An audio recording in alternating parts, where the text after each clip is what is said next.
For 2 decades, he kept 2 pregnant sisters, the most consanguineous and feared monster of the Appalachians. Hidden for decades in the depths of the mountains, shrouded by mist, where the whistle of the wind through the pines is the only sound to break the silence, lies one of the most disturbing cases in American history. This is the tale of Ezekiel Blackwood, a man who, from 1938 to 1958, turned his own family into a grotesque genetic experiment, hidden from society's eyes for nearly 20 years. The Appalachians, with their remote communities and isolated valleys, have always been known for keeping secrets. But in McDowell County, Western Virginia, these secrets grew darker than anyone could have imagined. It was in this region, known for its coal mines and the extreme poverty of the Great Depression, that the Blackwood family established their property, far from everything and everyone.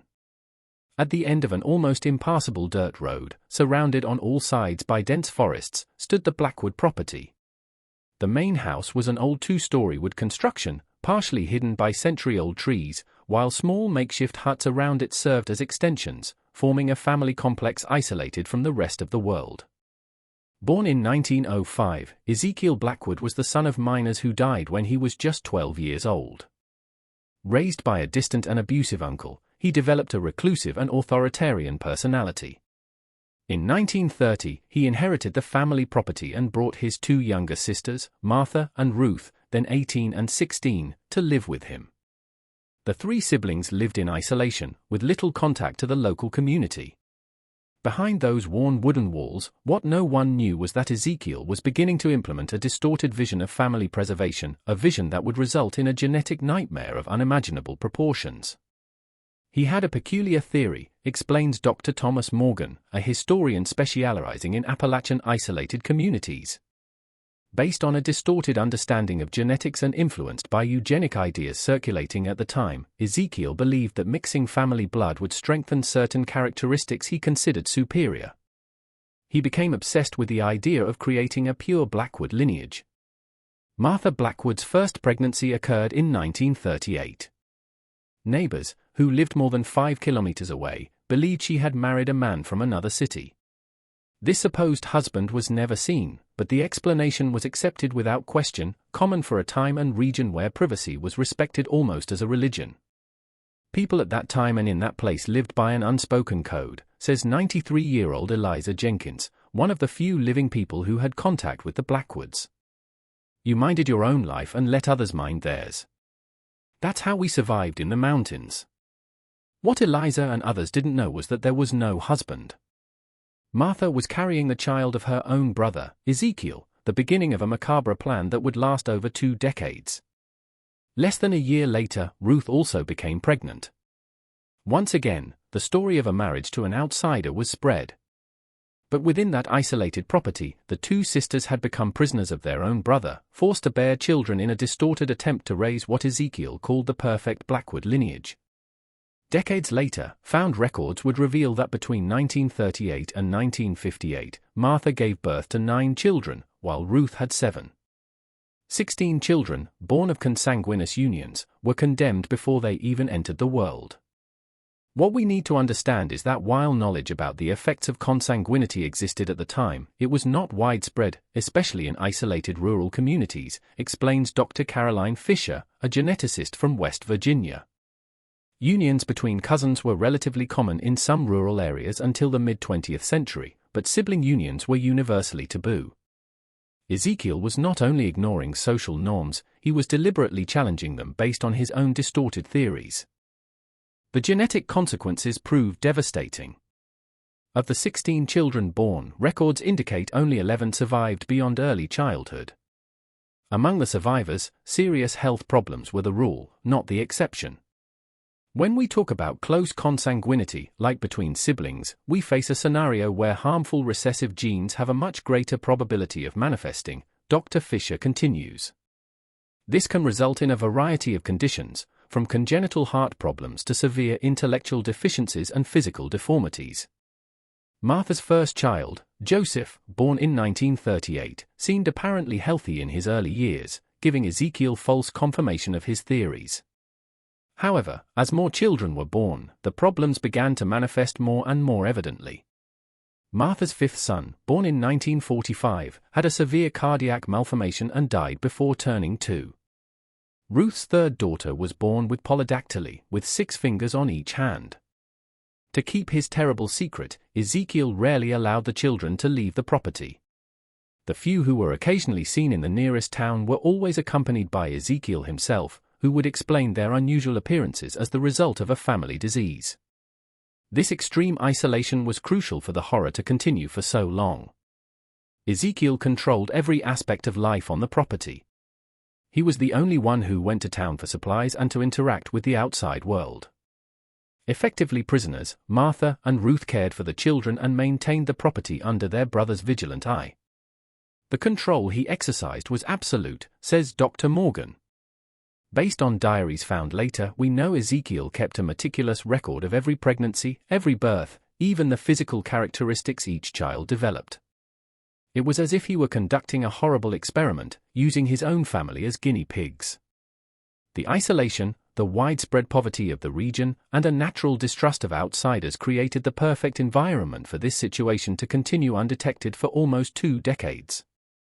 The few people who occasionally suspected something was wrong hesitated to get involved, following the unspoken code of the mountains not to interfere in the affairs of others. If you aren't subscribed to this channel yet, check to see if you are. If you want to unravel humanity's darkest secrets, the ones they'll never teach in schools, this is your opportunity to dive into the abyss of the human condition with our exclusive investigations. The environment where the Blackwood children grew up was a separate world, isolated and governed by Ezekiel's distorted laws. The property, with its approximately 15 hectares of rugged land, had become a microcosm where society's rules did not apply. Over the years, as the number of children grew, Ezekiel expanded the property's facilities. Small cabins were built around the main house, creating a sort of isolated community. The older children helped care for the younger ones, forming a complex and dysfunctional hierarchy. Joseph, the firstborn from 1938, assumed a position of authority just below Ezekiel's. Apparently without serious physical deformities, he nonetheless developed significant behavioral problems. Subsequent reports from neighbors describe a young man of erratic behavior, alternating between periods of extreme docility and violent explosions of anger. What we see in Joseph's case is a classic example of the neurological effects that can result from consanguinity, explains Dr. Robert Patterson, a neuropsychiatrist at the University of Pittsburgh. Studies show that children of close consanguineous relationships have a higher likelihood of developing neurochemical imbalances that affect behavior, even without obvious physical deformities. Rebecca, Ruth's first daughter, born in 1939, had a condition known as heterochromia, eyes of different colors, one blue and one brown. Although this condition itself isn't necessarily a result of consanguinity, in her case it was accompanied by a severe hearing impairment. Despite these limitations, records suggest Rebecca developed a remarkable intelligence, creating a system of communication with the other children. Daily life on the Blackwood property followed a rigorous routine established by Ezekiel. The children were awakened before dawn to perform chores on the small farm that guaranteed the family's livelihood. They cultivated potatoes, corn, and beans, and kept some chickens and pigs. Formal education was virtually non-existent, limited to the little that Martha and Ruth could teach. It is important to understand the context of the time, says historian Dr. Morgan. In the rural areas of the Appalachians during that period, it was not uncommon for children to receive little or no formal education. Child labor on family farms was the norm, not the exception. This helped camouflage the Blackwood situation, as the children's educational isolation didn't arouse suspicion. The children's health was precarious. Without access to proper medical care, many treatable conditions became chronic and debilitating. Martha's third daughter, Eleanor, born in 1942, developed severe scoliosis that, without treatment, resulted in a spinal deformity limiting her movement. Even so, records indicate she worked in the medicinal herb garden Martha kept, learning to use local plants to treat common ailments. The use of traditional herbal medicine was common in the rural communities of the Appalachians, explains Dr. Margaret Wilson, an expert in ethnobotany. Many of these communities were days away from the nearest doctor, so they developed a deep knowledge of local plants' medicinal properties. In the Blackwood's case, This knowledge was probably crucial for the survival of many children. The twins Thomas and Timothy, born to Ruth in 1944, represent a particularly tragic case. Both were born with a cleft lip and palate, conditions that made feeding and speech difficult. Timothy, who also had a deformity in his left leg, died at 4 after contracting pneumonia during a particularly harsh winter. Thomas survived but developed a severe speech impediment that isolated him even further within the already isolated environment. As the children grew, Ezekiel implemented the most disturbing aspect of his plan, the continuation of the consanguinity cycle. When Joseph turned 16 in 1954, Ezekiel began preparing him to assume what he called family responsibilities. In his diaries, found decades later, Ezekiel described in clinical and disturbing detail how he planned for Joseph to strengthen the lineage with his own half-sisters once they reached the proper age. What we see here is the perpetuation of a cycle of intergenerational abuse, says Dr. Helen Richards, a psychologist specializing in family trauma. Ezekiel was not just imposing control over his sisters, he was planning to extend this control to the next generation, creating a legacy of trauma that could have continued indefinitely if not interrupted. The family's isolation was maintained through a combination of fear and misinformation. The children were taught from an early age that the outside world was hostile and dangerous. Ezekiel reinforced this belief by telling exaggerated or completely fabricated stories about people who were persecuted or killed for being different, creating an obvious parallel to his own children's situation. This kind of manipulation is a classic tactic in coercive control situations, explains Dr. Richards. By convincing victims that the outside world is more dangerous than the abusive environment, the perpetrator eliminates the possibility of escape or seeking help. In the Blackwood's case, this isolation was particularly effective due to the remote location and limited social interaction. As the 1950s advanced, the situation on the Blackwood property became increasingly unsustainable. The growing number of children, many with significant medical needs, strained the family's limited resources. After 9 pregnancies in precarious conditions, Martha suffered from severe health problems. Ruth, younger, continued the cycle of forced pregnancies, giving birth to her 7th child in 1956. Living conditions deteriorated visibly. The main house, never properly maintained, began to have serious structural problems. During the particularly severe winter of 1956 to 1957, reports indicate the family was forced to congregate in only a few rooms of the main house to conserve heat, creating conditions of overcrowding and unhealthiness. It was in this context of growing deterioration that events began to move toward the inevitable moment when the outside world would finally discover the horrors of the Blackwood property. The catalyst for this discovery would be a desperate decision made by Rebecca, then 18, a decision that would forever change the family's fate. What happened on the Blackwood property represents one of the most extreme documented cases of isolation and consanguinity in the modern history of the United States, concludes Dr. Morgan. It is a disturbing case study in how geographical isolation, poverty, and authoritarian control can create conditions for systematic abuse to remain hidden for decades. The year 1957 marked the beginning of the end for Ezekiel Blackwood's reign of terror. The winter of that year was particularly brutal in the Appalachian Mountains, with temperatures reaching -30 degrees and snowfalls that further isolated the already remote Blackwood property. It was during this winter that Rebecca, then 18, began to plan her escape. Despite her hearing impairment, she had developed a keen understanding of the world around her and knew instinctively that the situation they lived in was not normal. The diary she kept secretly, found years later, reveal a young woman who, even raised in extreme isolation, had developed her own moral conscience and an unshakable determination. Rebecca represented an anomaly within the closed system Ezekiel created, explains Dr. Richards. Despite all attempts at isolation and indoctrination, she developed a critical perspective on her situation. This is not uncommon among survivors of abusive environments. Even in the most extreme situations, human resilience can manifest in surprising ways. Rebecca's plan was bold, considering her limited understanding of the outside world. For years, she had collected and hidden small, useful objects, a pocket knife, matches, pieces of rope, and even a rudimentary county map she found in an old book in the house. She also secretly saved food from meals, drying it to preserve it. The opportunity came in February 1957, during one of Ezekiel's rare trips to town for supplies. Normally, he would take Joseph with him, but this time he decided to leave him behind to help fix the roof of a cabin that had collapsed under the snow's weight. With Ezekiel absent and Joseph busy, Rebecca seized her chance.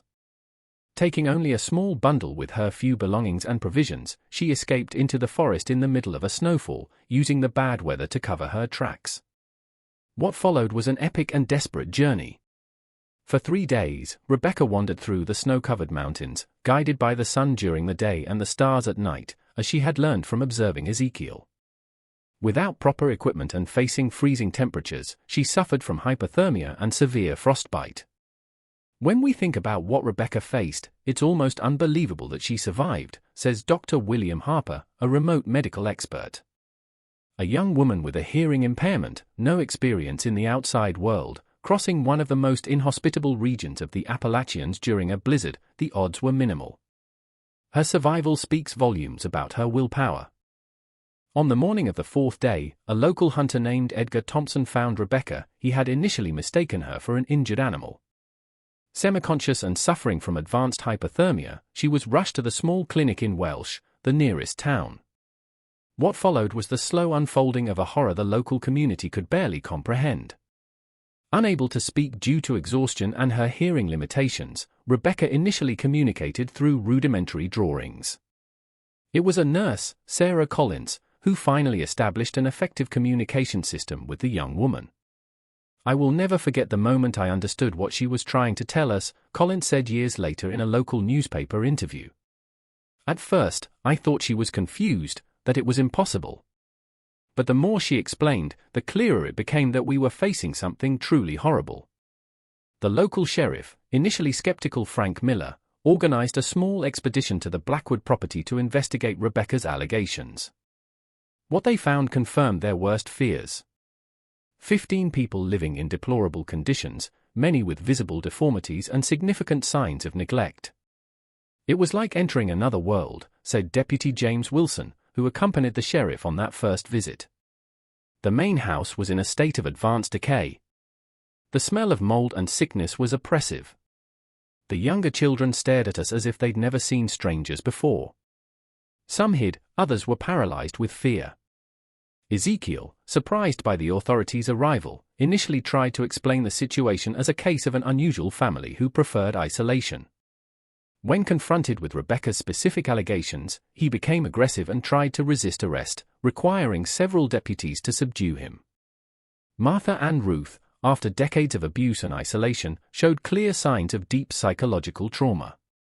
Initially, they defended Ezekiel, typical behavior for prolonged abuse victims. It was only after weeks of medical care and counseling that they began to speak about the horrors they had faced. The Blackwood case challenged all existing protocols of the time, explains Dr. Linda Peterson, a historian specializing in rural social services. In 1957, the social service system in rural areas was virtually non-existent. There was no precedent for dealing with a case of this magnitude and complexity. The local community, medical services, and authorities had to improvise, creating responses as they went. The story of the Blackwood family exploded in the local media and eventually attracted national attention. The newspapers of the time portrayed the case with a mixture of genuine horror and morbid sensationalism. Headlines like "Horror Family in the Mountains" and "The Appalachian Secret" dominated the front pages. If you're feeling impacted by this story, leave it in the comments. Let justice be done for the victims of the Blackwoods. Your voice is important to show that we do not tolerate such atrocities, even decades later. For the Blackwood children, the rescue represented a new kind of trauma. Suddenly exposed to a world they didn't understand, many showed severe difficulties with adaptation.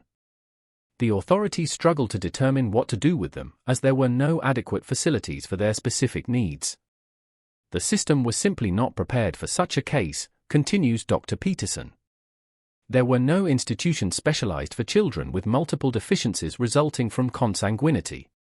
The options were limited to general orphanages or psychiatric institutions, none of which were suitable for their needs. The discovery of the Blackwood family also raised unprecedented legal issues. Ezekiel was arrested and charged with multiple crimes, including kidnapping, unlawful imprisonment, and other offenses. However, the laws of the time did not specifically contemplate the type of systematic, multi-generational abuse he had perpetrated. The Blackwood case revealed significant gaps in the legal system, explains Dr. Harold Jenkins, a professor of historical criminal law. Prosecutors had to be creative in applying existing laws. This case would eventually contribute to the evolution of legislation related to family abuse and child neglect in the following decades. Ezekiel Blackwood's trial, held in 1958, was one of the most sensational in the history of Western Virginia. Although his lawyers tried to plead insanity, Ezekiel was found mentally competent to stand trial. The testimonies of Martha and Ruth, though painful, were crucial for his conviction. The trial records reveal a man who, to the end, believed he was justified in his actions, says Dr. Jenkins. Ezekiel would often interrupt proceedings to explain his theories about genetic purity and the superiority of his family lineage.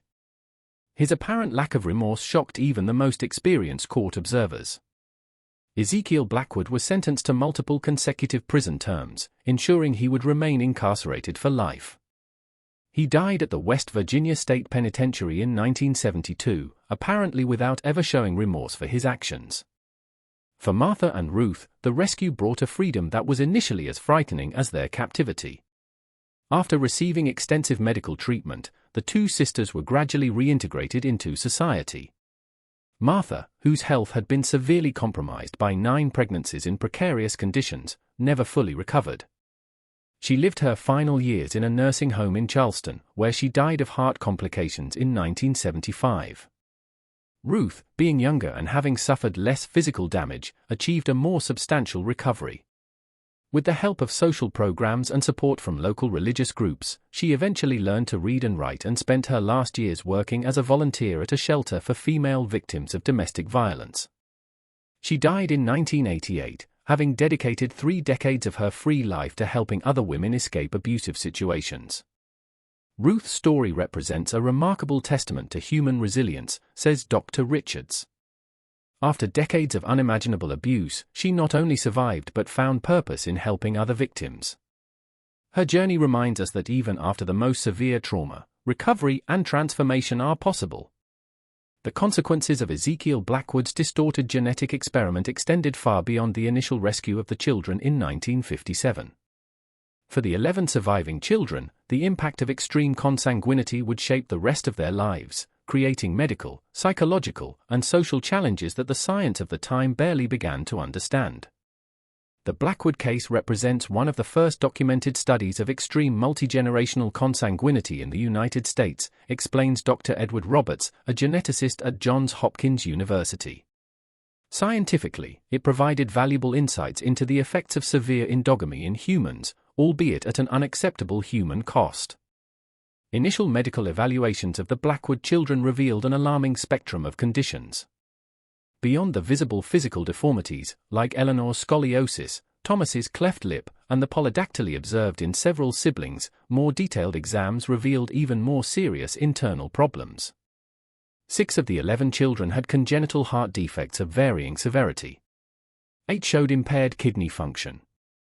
Almost all showed some degree of cognitive impairment, though the extent varied significantly from child to child. What we observed in the Blackwood case is the effect of so-called inbreeding depression, continues Dr. Roberts. When genetically close individuals have children, the probability of harmful recessive genes manifesting increases drastically. In cases of extreme consanguinity, like siblings over multiple generations, these effects are exponentially amplified. The health system of the 1950s was unprepared for such complex cases. The Blackwood children were distributed among various hospitals and specialized institutions across Virginia, West Virginia, and Pennsylvania, often separated from one another, which added emotional trauma to their already significant physical challenges. Joseph, the firstborn whom Ezekiel was preparing to continue his distorted legacy, presented the most complex psychological case. Assessments revealed a severely fragmented personality, alternating between periods of lucidity and psychotic episodes. Diagnosed with schizophrenia, he spent most of his adulthood in psychiatric institutions, dying in 1983 at the age of 45. Rebecca, whose brave escape had exposed the case, faced her own challenges. In addition to her hearing impairment, later examinations revealed a cardiac condition requiring multiple surgeries. Despite these difficulties, she demonstrated remarkable adaptability. With the support of dedicated social workers, she learned sign language and eventually earned a high school diploma through a special program. Rebecca became a symbol of hope, comments Marion Foster, one of the social workers who worked with the Blackwood children. Despite everything she faced, she maintained an insatiable curiosity about the world and an unshakable determination to create a better life for herself. Thomas, who survived while his twin brother Timothy died in childhood, perhaps faced the most difficult path, with multiple facial deformities and severe speech problems. He faced significant social rejection, even within the institutions designed to help him. Medical records indicate he underwent 17 reconstructive surgeries between 1958 and 1970, with limited results. Thomas's case illustrates how the effects of consanguinity extend far beyond the physical, says Dr. Richards. The psychological impact of growing up not only with visible deformities but also with the knowledge of their origin created additional layers of trauma that medical treatments couldn't fully address. For the younger children, born in the 1950s, the destiny was equally challenging. Mary, Martha's last daughter, born in 1956, had a rare genetic condition affecting bone development. At 2 years old, when she was rescued, she could barely sit without support. Subsequent medical evaluations revealed she also suffered from severe visual impairment, seeing only figures and basic shapes. Children born in the final stages of this consanguinity cycle had even more severe conditions, explains Dr. Roberts. This is consistent with what we know about prolonged inbreeding. The effects tend to intensify across generations as the gene pool becomes increasingly limited. The medical history of the Blackwood children became an important case study for the emerging field of genetics at the time. Recognizing the scientific value of these cases despite their tragic origins, doctors and researchers meticulously documented each condition, creating one of the first comprehensive records of the effects of extreme consanguinity in humans. It's important to understand that in the 1950s, human genetics was still in its infancy, says Dr. Fisher.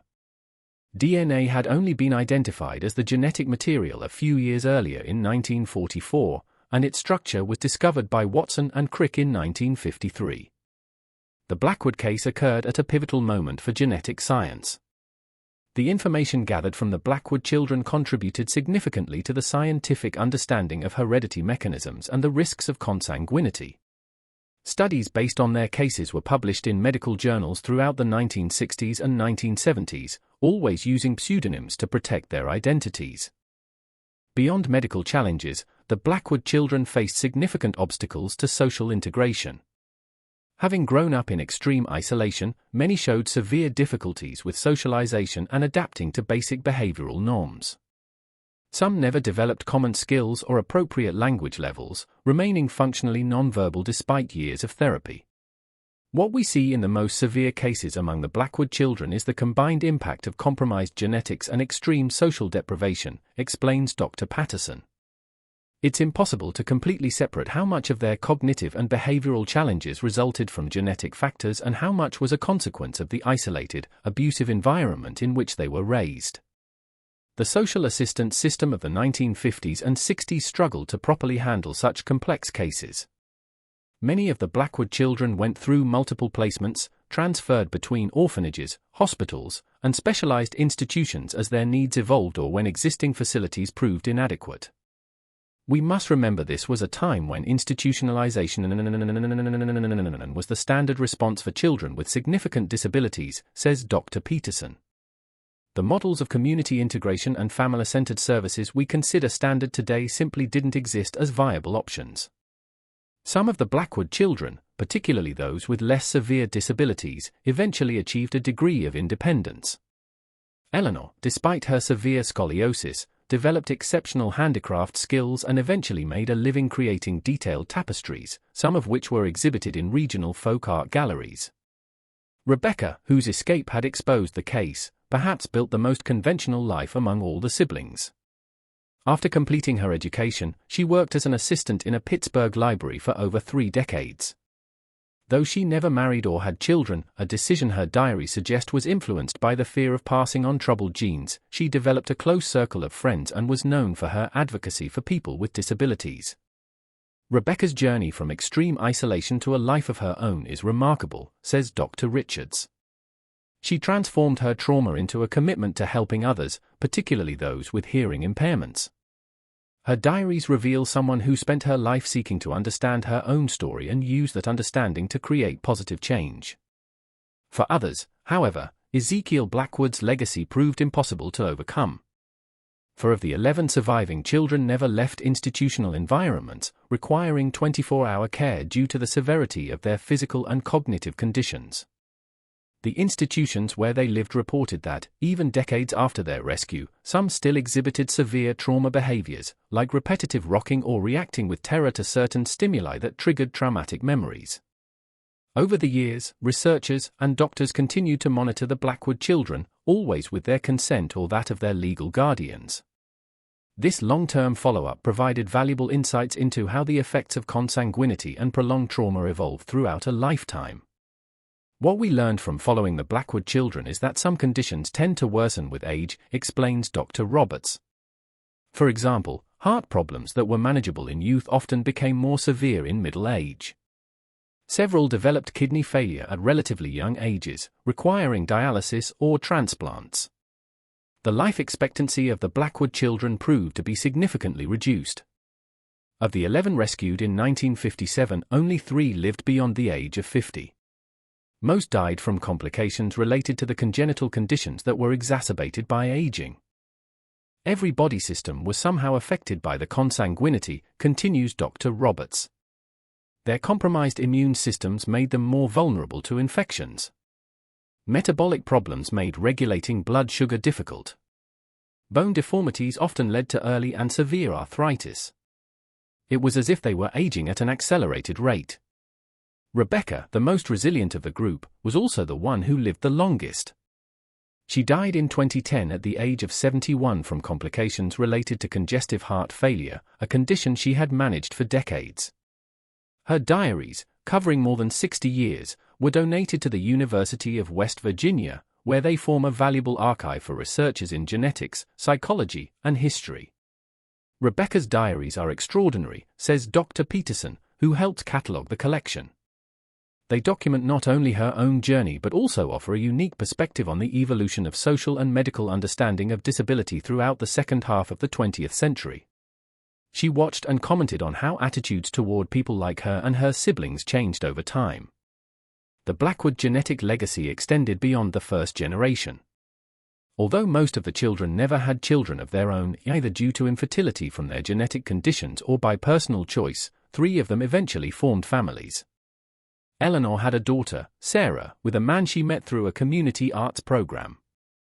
Sarah was born in 1968 and, while she had no significant physical deformities, was diagnosed with bipolar disorder in adolescence, a condition some researchers suggest may be related to the compromised genetic inheritance. When we talk about consanguinity, the effects can persist for generations, even after new genes are introduced into the family pool, explains Dr. Fisher. This is because many harmful recessive genes can remain in a heterozygous state without manifesting phenotypically, but are still present and can be passed on. Michael, Martha's 6th son, had 2 children. Both were born with mild intellectual disabilities, though significantly less severe than their fathers. One of them also developed type 1 diabetes in childhood, another condition with genetic components. The Blackwood grandchildren represent an interesting case of how the effects of consanguinity can be diluted but not completely eliminated in a single generation, says Dr. Roberts. They tended to have less severe conditions, but still carried a genetic load that made them more vulnerable to certain diseases and disorders. The Blackwood case continues to be studied by modern geneticists who now have access to tools and understanding unimaginable in the 1950s.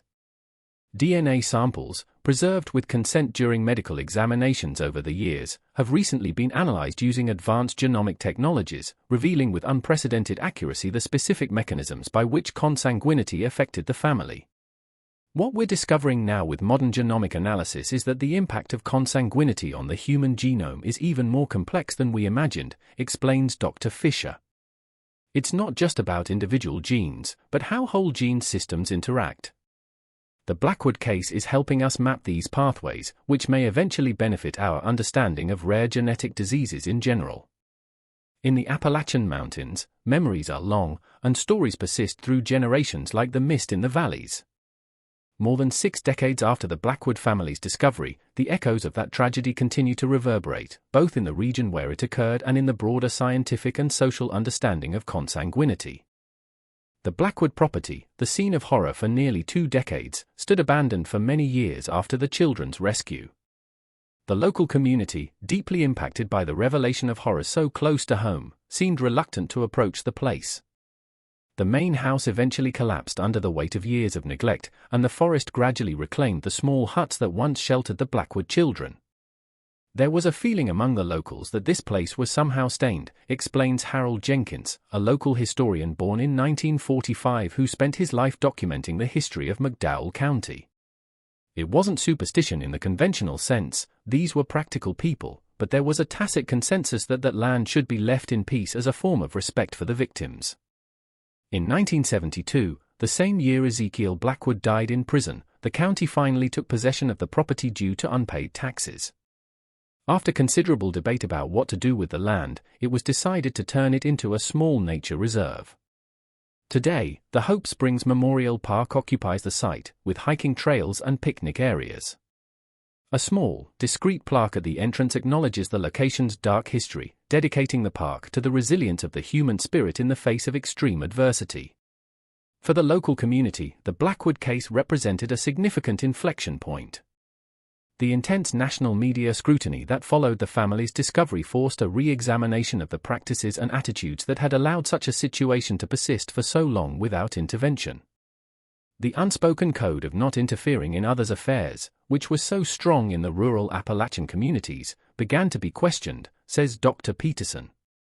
People started to recognize that there was a difference between respecting privacy and ignoring signs of abuse. It was a significant cultural shift that eventually led to stronger community networks for protecting children and vulnerable families. In the following decades, several local initiatives emerged in direct response to the case. In 1965, a mobile health clinic began operating in the region, bringing basic medical care to remote communities. In 1978, the Rebecca Blackwood Center for Children with Special Needs was established in Charleston, West Virginia, offering specialized services for children with multiple disabilities. The center's name was deliberately chosen, explains Margaret Wilson, one of its founders. We wanted to honor Rebecca's courage and transform a story of horror into something positive. The center became a symbol of how communities can learn from past tragedies and create better systems of care and protection. In the field of genetics, the Blackwood case continued to influence research and clinical practices. Data collected from the Blackwood children and their descendants were incorporated into broader studies on consanguinity and its effects, contributing to the development of better genetic counseling and prenatal diagnosis tools. Advances in genetics in the decades following the Blackwood case have transformed our ability to understand and mitigate the risks associated with consanguinity, explains Dr. Roberts. Today, we can identify harmful recessive genes and offer options like in vitro fertilization with pre-implantation genetic testing for at-risk families. These technologies were unimaginable in Ezekiel's time, but were partly built upon knowledge gained from cases like his. The history of the Blackwoods also found its way into educational curricula, particularly in courses on medical ethics, social work, and genetics. Stripped of the sensational elements that dominated media coverage at the time, the narrative now serves as a powerful case study on the intersections between social isolation, abuse of power, and genetic vulnerability. When I teach the Blackwood case to my social work students, I emphasize how multiple systems failed these children, says Dr. James Wilson, a professor at West Virginia University. It wasn't just the absence of adequate social services in rural areas, but also cultural norms that discouraged intervention, gaps in child protection legislation, and a limited understanding of the signs of family abuse. It's a powerful lesson on the need for comprehensive approaches to child protection. For the few direct Blackwood descendants still alive, the family history remains a complex legacy they continue to navigate. Sarah, Eleanor's daughter, now 57, has become a vocal advocate for greater education about the risks of consanguinity and the importance of genetic counseling. "My mother never hid from me where I came from," Sarah shared in a rare 2005 interview. "She believed I had the right to know my story, no matter how painful. That knowledge allowed me to make informed choices about my own life, including the decision not to have biological children due to the continued genetic risks." Michael Blackwood's children, the only other known direct descendants, have chosen to maintain a lower profile. Both legally changed their surnames in adulthood and rarely discuss their connection to the case. This decision to distance themselves reflects the complex identity and stigma issues that continue to affect families with histories of consanguinity, even generations later, says Dr. Richards. The stigma associated with consanguinity remains powerful in our society. For Blackwood descendants, there's the additional challenge of being connected to a case that has become almost legendary in its notoriety. The decision to embrace this history, as Sarah has, or to distance oneself from it, as Michael's sons have chosen, represents different but equally valid coping strategies. In her final diaries, written shortly before her death in 2010, Rebecca Blackwood reflected on the far-reaching consequences of Ezekiel's actions. "Sometimes I think what my brother did was like throwing a stone into a lake. The stone sank long ago, but the waves keep spreading, affecting people he never knew and will never know. I hope that in time, these waves carry not only pain but also wisdom. That our story serves as a warning, and perhaps as a catalyst for change." Her wish seems to have been fulfilled in many ways. The Blackwood case contributed to significant reforms in child protection legislation, advances in the genetic understanding of consanguinity, and greater social awareness of the dangers of extreme isolation. A story of unimaginable horror has, over the decades, become a source of knowledge that has potentially prevented similar tragedies. When we look at the Blackwood case's legacy today, we see both the tragic consequences of isolation and abuse and the potential for healing and positive change, concludes Dr. Peterson. It's a reminder that even the darkest stories can eventually shed light on paths to a better future. In 2018, 60 years after the family's initial discovery, a small memorial was erected in the cemetery where several of the Blackwood children were buried over the years. The simple bronze plaque doesn't mention the consanguinity or the specific horrors they faced, but carries a powerful message in memory of the Blackwood children. May their lives teach us compassion, vigilance, and the responsibility we have toward one another. In those same Appalachian mountains where Ezekiel once ruled his small kingdom of terror, communities now work actively to break the cycles of isolation that long defined the region. Social outreach programs, better roads and infrastructure, and a growing awareness of the importance of community connections have helped transform areas once cut off from the outside world. However, experts warn that the conditions that allowed the Blackwood case, extreme isolation, persistent poverty, and lack of access to education and social services, still exist in pockets across the country. The Blackwood case should not be seen as a historical aberration that couldn't happen today, warns Dr. Wilson. While we have better protection systems and greater awareness, there are still families living in extreme isolation. Continued vigilance and investment in rural social services remain essential. For those who study the case professionally and for the few who carry its legacy in their blood, the history of the Blackwoods serves as a dark reminder of what can happen when isolation combines with moral distortion and scientific ignorance. But it also offers glimpses of hope in the courage of Rebecca, the resilience of the surviving children, and the positive changes that emerged from the ashes of their tragedy. In the end, the Blackwood story isn't just about consanguinity or isolation, reflects Sarah, Ezekiel's granddaughter. It's about how we choose to respond to darkness, whether we perpetuate it or work to turn it into light. My mother chose the light, just like her sister Rebecca. It's that legacy, not the genes I carry, that defines who I am. If you've watched this far, it's because you appreciate this story. Leave a comment saying I watched here so I can get to know you and see who truly enjoys the stories here on the channel. Be sure to subscribe to follow more impactful stories like this one. Leave your like to support our work and share with friends and family who are also interested in these deep historical investigations into humanity's darkest secrets.